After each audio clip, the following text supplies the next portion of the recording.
श्री शिवाय नमस्तुभ्यम। दोस्तों, हर हर महादेव। स्वागत है आपका हमारे YouTube चैनल शिव और शक्ति में। दोस्तों, आप सभी लोग जानते हैं कि 23 सितंबर 2024 को पड़ रहा है अश्विन माह का सोमवार की षष्ठी तिथि। दोस्तों, यह जो सोमवार की षष्ठी है पितृपक्ष महीने में पड़ने वाला सबसे बड़ा सोमवार है, क्योंकि यह पितृपक्ष महीने में पड़ रहा है, जिसका बहुत ही बड़ा और विशेष महत्व होता है। और ऐसा दिन पूरे साल में सिर्फ एक ही बार आता है। और दोस्तों, आप सभी लोग जानते हो कि सोमवार की षष्ठी तिथि का अगर सबसे बड़ा कोई उपाय है तो 108 चावल के दाने वाला उपाय है। तो दोस्तों, इस पितृपक्ष माह के सोमवार की षष्ठी तिथि की दिन आप लोगों को इस 108 चावल के दाने वाले उपाय को जरूर करना है। बहुत सारे लोग होंगे जिन लोगों ने इस उपाय को ना किया हो, मतलब पूरा साल निकल गया और उन्होंने इस 108 चावल के दाने वाले उपाय को ना किया हो। पर दोस्तों, आपके पास एक आखिरी मौका बचा हुआ है, जो कि 23 सितंबर के दिन है। इस दिन आप लोगों को 108 चावल वाले दाने वाले उपाय को जरूर करना है। अगर आपने पितृपक्ष महीने के सोमवार की षष्ठी तिथि के दिन अगर इस वाले उपाय को कर लिया तो आपको इस उपाय को करने का वह फल मिलेगा जिसकी आपने कभी कल्पना भी नहीं करी होगी। इसलिए आप लोग इस वाले उपाय को एक बार जरूर कर लेना, ताकि आप लोगों के हाथ से यह मौका ना जा सके और आपको इस उपाय को करने का फल मिल सके। दोस्तों, यह उपाय पंडित प्रदीप मिश्रा जी ने अभी की शिव महापुराण की कथा में बताया है। तो इस वीडियो को देखने के बाद इस उपाय को समझने के लिए आपको कोई और वीडियो को देखने की जरूरत नहीं पड़ेगी। तो चलिए दोस्तों, उपाय को शुरू करते हैं। देखिए, यह पितृपक्ष महीने के सोमवार की षष्ठी तिथि के दिन इतना खास होता है, इतना महत्वपूर्ण होता है। देखा है कि कभी कभी बड़े बड़े पूजा अनुष्ठान से जो पूर्ण नहीं होता, वह पितृपक्ष महीने के छोटे से उपाय करने से ही आपकी मनोकामना पूर्ण हो जाती है।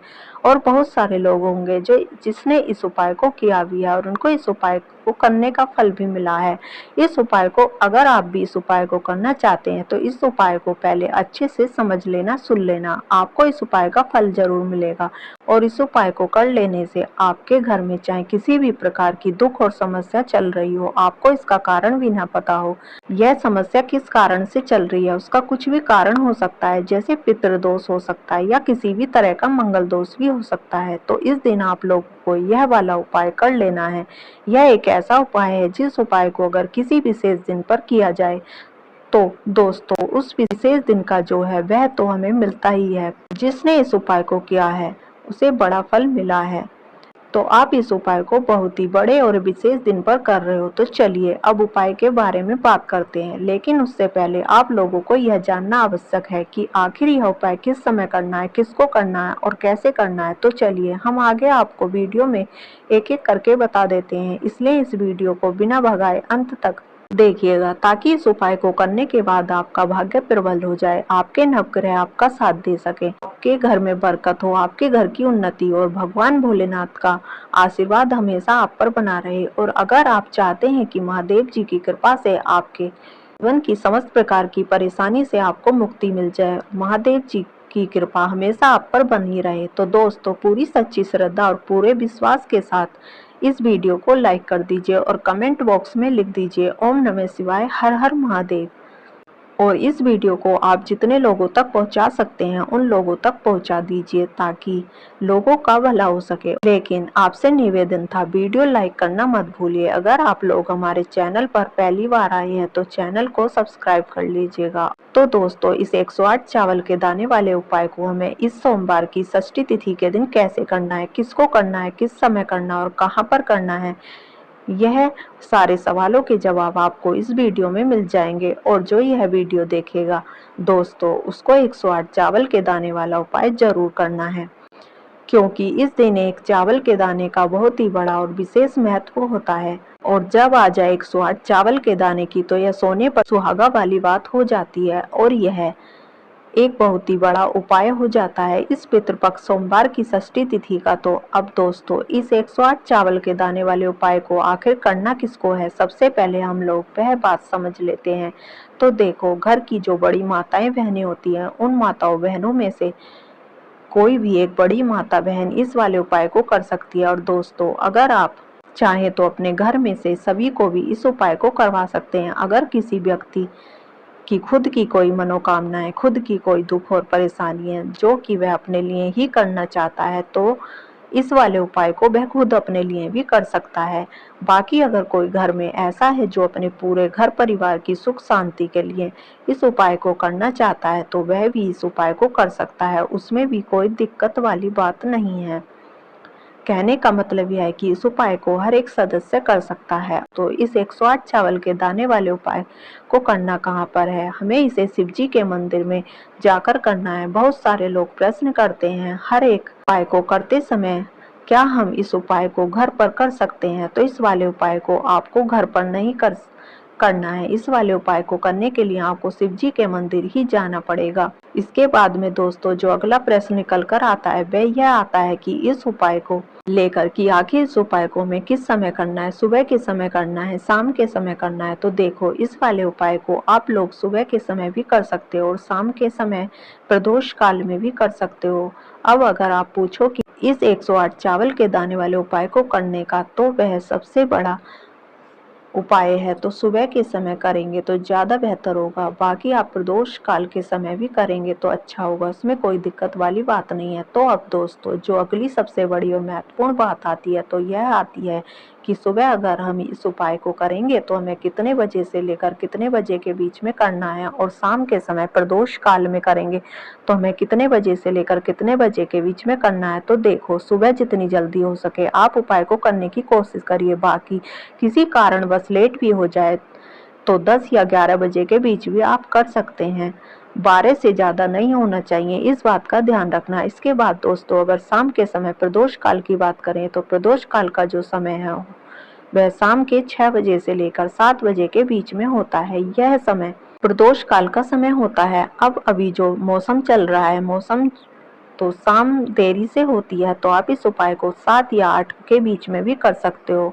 मतलब शाम 7 से 8 बजे के बीच में आप कभी भी इस उपाय को कर सकते हो, उसमें भी कोई दिक्कत वाली बात नहीं है। अब दोस्तों यहाँ पर इस उपाय को लेकर एक और सबसे बड़ी बात यह निकल कर आती है कि इस 108 चावल के दानों को हमें लेना कहाँ से होता है और हमें इस उपाय को करने के साथ में क्या और कुछ भी सामग्री ऐसी होती है जो मंदिर लेकर जानी है। तो देखो यहाँ पर हम आपको बता दें, सबसे पहले आप लोग यह जान लें कि यह जो 108 चावल के दाने वाला उपाय सिर्फ और सिर्फ आप उपाय की सामग्री लेकर कभी भी शिव जी के मंदिर मत जाना, क्योंकि हमें भगवान के सामने यह नहीं दर्शाना है कि हम भगवान शिव जी के मंदिर आए हैं तो अपने फायदे के लिए आए हैं।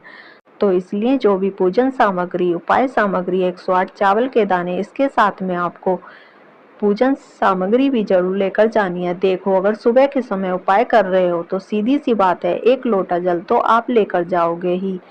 1 लोटा जल अगर मिट्टी का जल हो तो और भी अच्छी है, अगर मिट्टी का जल नहीं है तो घर का जल भी आप इस्तेमाल कर सकते हो। इसके अलावा जो भी पूजन सामग्री है देखो 108 चावल के दाने यह अलग आपके रहेंगे और जो आपकी पूजन सामग्री रहेगी वह अलग आपकी रहेगी। वहीं अगर हम बात करें शाम के समय की तो शाम के समय में शिव जी पर जल नहीं चढ़ता है, इसलिए शाम के समय आप लोग एक दीपक तैयार कर लें जो कि आटे का शुद्ध देसी गाय का घी का होगा। इस बात का हमेशा ध्यान रखें। इस दीपक को आपको घर से जलाकर नहीं लेकर जाना है, भगवान शिव जी के मंदिर में जाकर ही जलाना है। और जो हम चावल के दाने लेकर जा रहे हैं वह बिल्कुल साबुत होने चाहिए, कहीं से कटे फिटे नहीं होने चाहिए, कोई उन पर दाग नहीं होना चाहिए। कहने का मतलब यह है कि आपके जो चावल हैं कहीं से खंडित नहीं होने चाहिए। अपने उपाय की पूरी सामग्री तैयार करके आपके पास रख लें। आपके शिव जी के मंदिर, अपने किसी भी पास वाले शिव जी के मंदिर में जाकर आपको यह उपाय करना है, भगवान से आशीर्वाद प्राप्त करना है और शिव जी के पास में आना है। शिव जी के पास में आने के बाद आप जो पूजन सामग्री लेकर आए हैं, जैसे कि सुबह गए हुए तो 1 लोटा जल और जो पूजन सामग्री लेकर आए हैं आपसे भगवान शिव जी की पूजन कीजिए।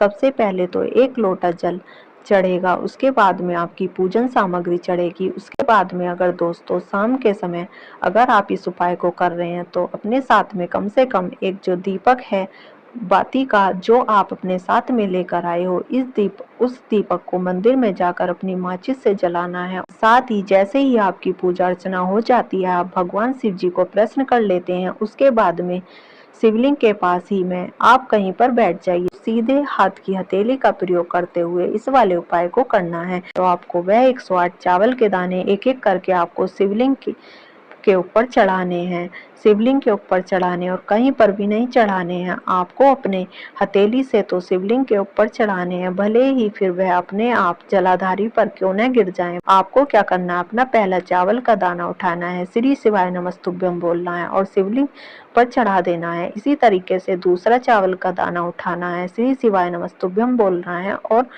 दूसरा चावल चढ़ा देना है। तीसरा चावल लेना है और श्री शिवाय नमस्तुभ्यम बोलकर इसी प्रकार चढ़ा देना है। आपको इसी प्रकार पूरे 108 चावल के दाने श्री शिवाय नमस्तुभ्यम का जाप करते हुए चढ़ा देनी है और भगवान से प्रार्थना करनी है। आपको मनोकामना कब बोलनी है, जब आपको 108 चावल का दाना आपकी हथेली पर हो और आप उसे चढ़ाने जा रहे हो, तो आपको श्री शिवाय नमस्तुभ्यम बोलकर इस चावल को शिवलिंग पर चढ़ाना है और अपनी मनोकामना बोलनी है। के बाद में जैसे ही अपनी मनोकामना बोल देते हो, आपको यह वाला उपाय पूरा हो जाता है। पर दोस्तों, उपाय को करने के बाद आप लोगों को 2 मिनट भगवान शिव जी के मंत्र का जाप जरूर करना है। यह मंत्र भगवान से एक और बार प्रार्थना, मंत्र बोलने के बाद आपको भगवान से एक बार और प्रार्थना करनी है जो आपकी दुख और परेशानी है। इसके बाद में आपको से अपनी दुख और परेशानी बतानी है और उनका आशीर्वाद लेना है और वहां से आपको